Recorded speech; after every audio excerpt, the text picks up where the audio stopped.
Bemorimiz kelganda burunni yaxshi nafas olmaslik, doimo og'zini ochib nafas olish, tez-tez tomoq og'rishi, tez-tez shamollab qolish shikoyatlar bilan kelishgan. Tekshirganimizda burunda adenoid vegetatsiyasi 3-daraja aniqlandi. Hozir adenotomiya jarrohlik amaliyotini bajarib, burundan nafas olishini tiklaymiz. Ko'rishingiz mumkin, adenoid vegetatsiyasi burun yo'llarini bekitib qo'ygan mana.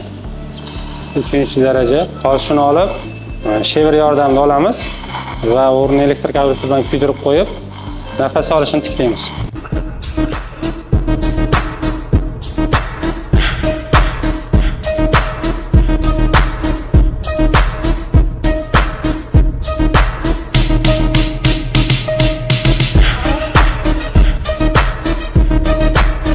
Ko'rishingiz mumkin, adenotomiya amaliyoti bajarildi.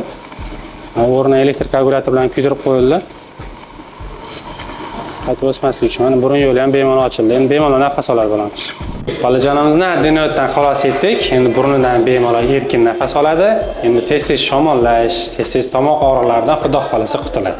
Sizda ham, yaqinlaringizda ham shunday muammolar, ya'ni burundan nafas olishga qiynalishi holatlari kuzatilsa, bemalol bizga murojaat qiling.